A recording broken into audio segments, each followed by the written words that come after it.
வணக்கம் நண்பர்களே. வாங்க இன்னைக்கு ஒரு அருமையான செய்தி பார்க்கலாம். இன்னைக்கு எதை பத்தி பார்க்க போனா, தமிழக அரசின் படித்த வேலைவாய்ப்பற்றமைக்கான வேலைவாய்ப்பு உருவாக்கும் திட்டம், unemployed youth employment generation programme. இந்த ஸ்கீம் மூலிமா தொழில் தொடங்க 15 லட்சம் வரைக்கும் கடன் தராங்க. அதுலேயும் 25% அதிகபட்சமாக 3.75 லட்சம் வரைக்கும் மானியம் தராங்க. வாங்க இந்த வீடியோவில் இந்த ஸ்கீமுக்கு எலிஜிபிலிட்டி என்ன, யாரெல்லாம் அப்ளை பண்ணலாம், என்னென்ன தொழில் தொடங்கலாம், எப்படி அப்ளை பண்ணுறது, இன்னும் மேல்போக தெரிஞ்சுக்கலாம். இந்த வீடியோவை கடைசி வரைக்கும் பண்ண பாருங்க, ஒவ்வொரு தகவலும் பயனுள்ளதாக இருக்கும். வெல்கம் டு தடைகளை உடைய சைத்திரமடை. ஃபர்ஸ்ட் வாங்க இதை பற்றி மாவட்ட ஆட்சித்தலைவர் சதீஷ் அவர்கள் செய்தி எழுதுகிறாங்க. அதை பார்த்துட்டு எப்படி அப்ளை பண்ணுறதுன்னு பார்க்கலாம். ஃபர்ஸ்ட் வாங்க அந்த செய்தியை பற்றி பார்க்கலாம். இதான் செய்தி. இதில் வாங்க என்ன செய்யணும் வாங்க. தமிழக அரசின் படித்த வேலையற்ற இளைஞர்களுக்கான வேலைவாய்ப்பு உருவாக்கும் திட்டத்தின் கீழ் வியாபாரம் சார்ந்த தொழில்களை தொடங்குவதற்கு திட்ட மதிப்பீட்டு தொகை ரூ. 15 லட்சம் வரை வங்கி கடன் பெற்று அதற்கு 25% மானியம், அதிகபட்சம் 3.75 லட்சம் வரை மானியம் கொடுத்து செய்கிறாங்க. இந்த ஸ்கீம் 15 லட்சம் கடன் வாங்க, அதிலையும் மானியம் 3.75 லட்சம் வரைக்கும் கிடைக்கும் செய்கிறாங்க. இந்த ஸ்கீமுக்கு குறைஞ்சபட்ச கல்வி தொகுதி 8ஆம் வகுப்பு தேர்ச்சி பெற்றவர்கள் செய்கிறாங்க. அடுத்து என்ன சொல்றாங்கன்னா, மாற்றுத்திறனாளிகள் மற்றும் மாற்றுத்திறனாளிகளின் பெற்றோர்களுக்கு கல்வி தொகுதியில் விலக்கு அளிக்கும் செய்கிறாங்க. மாற்றுத்திறனாளி மற்றும் மாற்றுத்திறனாளிகளின் பெற்றோர்களுக்கு இந்த கல்வி தொகுதி தேவையில்லைன்னு சொல்றாங்க. அடுத்தது இந்த ஸ்கீமுக்கு வயது வரம்பு குறைஞ்சபட்சம் 18 வயது நிரம்பில இருக்க வேண்டும். அதிகபட்ச வயது பொதுப்பிரிவினருக்கு 45 வயதும், சிறப்பு பிரிவினர் யாராருன்னா ஆதிதிராவிடர், பழங்குடியினர், மகளிர், சிறுபான்மையினர், பிற்படுத்தப்பட்ட வகுப்பினர், மிகவும் பிற்படுத்தப்பட்ட வகுப்பினர், முன்னாள் இராணுவத்தினர், மாற்றுத்திறனாளிகள் மற்றும் திருநங்கையர், இவங்களுக்கெல்லாம் அதிகபட்ச வயது 55 இருக்கும் செய்கிறாங்க. இவங்கெல்லாம் 18 to 55 வயசுல இருக்கணும். சிறப்பு பிரிவினர்னா 18 to 45 வயசுல இருக்கணும். அடுத்தது குடும்ப ஆண்டு வருமானம் ரூ. 8 லட்சத்துக்குள்ள இருக்கணும். 8 லட்சத்துக்கு மேல போனா இந்த ஸ்கீமுக்கு எலிஜிபிள் இல்லை. அரசு தடை செய்த பொருட்கள் பட்டியலை தவிர்த்து மற்ற எல்லா பொருட்களையும் வாங்கி விற்கலாம் சொல்றாங்க. இதே மாதிரி கடைலாம் ஆரம்பிக்கலாமா இந்த ஸ்கீம் மூலியமா? மளிகை கடை, பெட்டி கடை, ஃபேன்சி ஸ்டோர், ஸ்டேஷனரி கடை, மொபைல் அல்லது உதிரிப்பாங்கல் கடை, அடுத்தது வாகன உதிரிப்பாங்கல் வாங்கி விற்கும் கடை போன்ற தொழிலெல்லாம் இந்த ஸ்கீம் மூலியமா தொடங்க சொல்றாங்க. இந்த ஸ்கீம்ல ஏதாவது டவுட்னா உங்க ஊருக்கு அருகில் உள்ள மாவட்ட தொழில் மையம் அவங்களை கனெக்ட் பண்ணவே இந்த ஸ்கீம் பத்தி A to Z சொல்லுவாங்க. அடுத்து வாங்க இந்த ஸ்கீமுக்கு என்னென்ன டாக்குமெண்ட் வேணும் பார்க்கலாம். இந்த ஸ்கீமுக்கு ஃபர்ஸ்ட் பள்ளி அல்லது கல்லூரி மாற்றுச் சான்றிதழ், அதாவது DC. அடுத்தது குடும்ப அட்டை நகல், ரேஷன் கார்டு. அடுத்தது குடும்ப அட்டை இல்லாதவர்கள் தாசில்தார் பெற்ற இருப்பிடச் சான்றிதழ் அல்லது ஆதார் அட்டை நகல் அல்லது வாக்காளர் அட்டை. அடுத்தது திட்ட அறிக்கை, ப்ராஜெக்ட் ரிப்போர்ட் வேணும். அசல் மற்றும் நகல் கேட்குறாங்க. அடுத்தது விலைப்பட்டியல், கொட்டேஷன், அசல் மற்றும் நகல், ஜிஎஸ்டி நம்பரோட வேணும்னு சொல்றாங்க, கொட்டேஷன். அடுத்தது சாதி சான்றிதழ். அடுத்தது முன்னாள் படைவீரர் அல்லது மாற்றுத்திறனாளி அல்லது திருநீராக இருந்தால் அதுக்கான சான்றிதழ். அடுத்தது உறுதிமொழி பத்திரம், கொடுக்கப்பட்ட மாதிரி படிவத்தில் உள்ளவாறு. அடுத்து வாங்க இந்த ஸ்கீமுக்கு எப்படி அப்ளை பண்ணுறதுன்னு பார்க்கலாம். அதுக்கு நீங்கள் ஃபர்ஸ்ட் கூகுள் குரோம் பண்ணியாங்க. அதில் மேலே பாருங்க டைப் யூஆர்எல் இருக்கும். அதில் MSME ஆன்லைன் டைப் பண்ணுங்க. டைப் பண்ணதுக்கப்புறம் இதேமாரி பேஜ் தான் ஓப்பன் ஆகும். இதில் பாருங்க MSME online.tn.government.in ஒரு ஆப்ஷன் இருக்கும். அதை கிளிக் பண்ணி விடுவாங்க. அதை கிளிக் பண்ணி உள்ளதுக்கப்புறம் இதேமாரி பேஜ் தான் ஓப்பன் ஆகும். இதை சைடில் பாருங்க மெனு பார்னு இருக்கும். அதில் ஸ்கீம்னு ஒரு ஆப்ஷன் இருக்கும். அதை கிளிக் பண்ணுங்க. அதை கிளிக் பண்ண போகிறோம் இதேமாரி பேஜ் தான் ஓப்பன் ஆகும். இதில் பாருங்க நிறைய ஆப்ஷன் இருக்கும். அதில் UIEGP ஒரு ஆப்ஷன் இருக்கும். அதை கிளிக் பண்ணுங்க. அதை கிளிக் பண்ணதுக்கப்புறம் இதேமாதிரி பேஜ் தான் ஓப்பன் ஆகும். இதில் சைடில் பாருங்க மெனு பார் இருக்கும். அதை கிளிக் பண்ணுங்க. இதில் அப்ளை ஆன்லைன் ஒரு ஆப்ஷன் இருக்கும். அதை கிளிக் பண்ணுங்க. இப்போ நியூ அப்ளிகேஷன் ஒரு ஆப்ஷன் இருக்கும். அதை கிளிக் பண்ணுங்க. அதை கிளிக் பண்ணதுக்கப்புறம் இதேமாரி பேஜ் தான் ஓப்பன் ஆகும். இதில் ஃபஸ்ட்டு லாகின் பண்ண சொல்லி கேட்கும். அதுக்கு முன்னாடி வந்து நீங்கள் ரெஜிஸ்டர் பண்ணணும். கீழே பாருங்கள் ரெஜிஸ்டர்னு ஒரு ஆப்ஷன் இருக்கும், அதை கிளிக் பண்ணுங்கள். அதை கிளிக் பண்ணதுக்கப்புறம் இதேமாரி பேஜ் தான் ஓப்பன் ஆகும். இதில் ஃபஸ்ட்டு உங்கள் நேம் கேட்டிருப்பாங்க. உங்கள் நேம் கரெக்டாக டைப் பண்ணிக்கங்க. அடுத்து உங்கள் டேட் ஆஃப் பர்த், உங்களுடைய சர்டிஃபிகேட் உங்கள் ஆதார் கார்டில் எப்படி இருக்குதோ அதேமாரி வந்து உங்கள் டேட் ஆஃப் பர்த் டைப் பண்ணுங்கள். அடுத்து உங்களுடைய Aadhaar card number 12 digit Aadhaar card number கரெக்டாக டைப் பண்ணுங்கள்.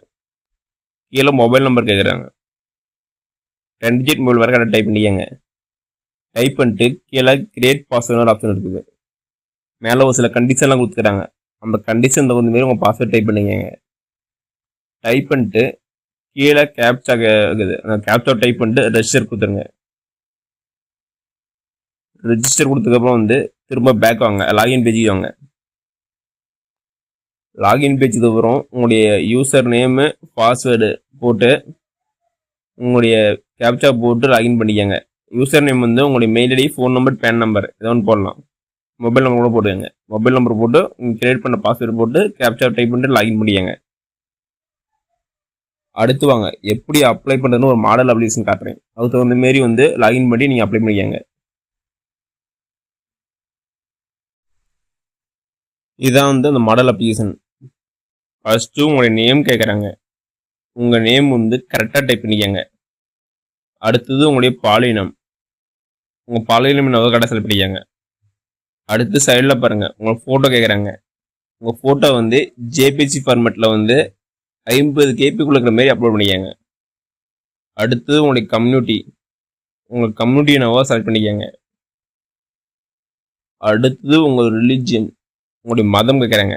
உங்கள் மதத்தை செலக்ட் பண்ணிக்கங்க. அடுத்தது உங்களுடைய திருமண நிலை, மேரிடா அன்மேரிடா செலக்ட் பண்ணிக்கங்க. அடுத்தது மாற்றுத்திறனாளியாக கேட்குறாங்க. எஸ்னா எஸ்ன்னு கொடுங்க, நோனா நோன் கொடுங்க. அடுத்தது எக்ஸ் சர்வீஸ் மேனா, முன்னாள் ராணுவத்தினா கேட்குறாங்க. நோன் கொடுத்துருங்க, எஸ்னா எஸ்ன்னு கொடுங்க.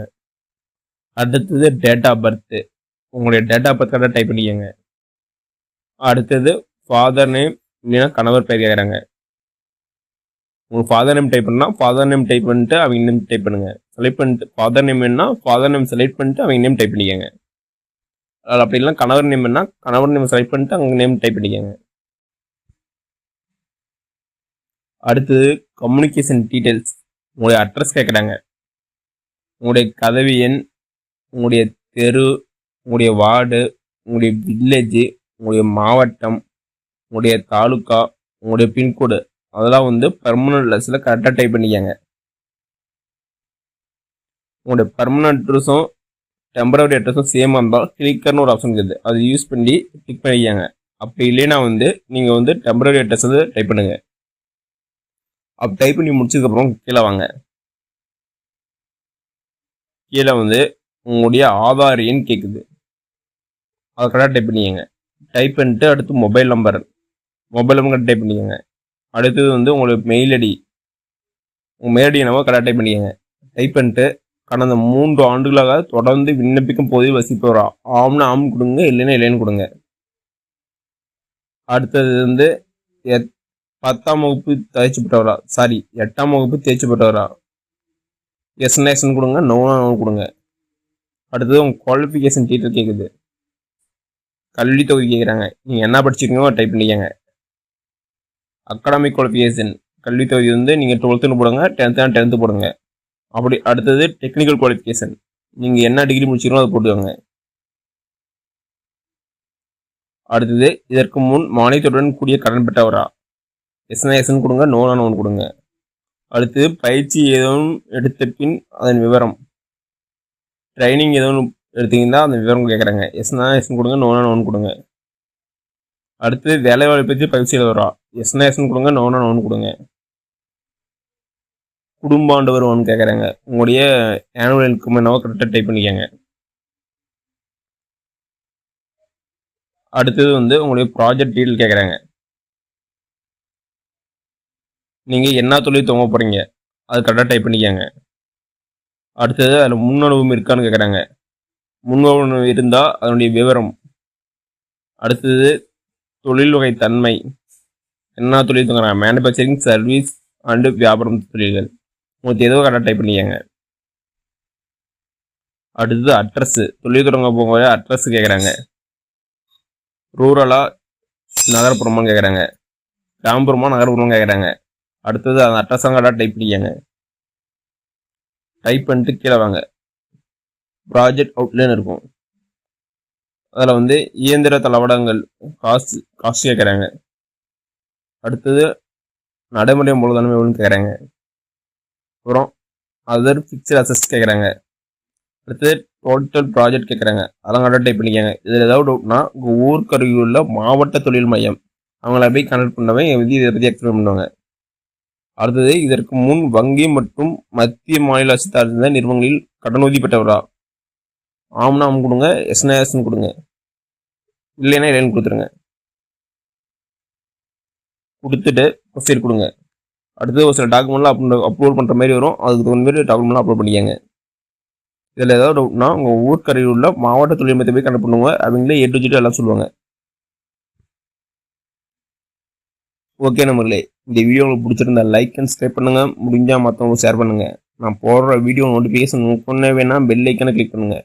அது மட்டும் இல்லாமல் தமிழ்நாடு கவர்மெண்ட் மற்றும் ஜென்ரல் கவர்மெண்ட்டோட வேறு எந்த ஸ்கீம் பற்றி தெரிஞ்சுக்கனாலும் கமெண்ட் பாக்ஸில் கமெண்ட் பண்ணுங்கள். அப்போ உங்கள் வீடியோ அந்த ஸ்கீம் பற்றி டீட்டெயிலாக போடுறேன். நன்றி, வணக்கம்.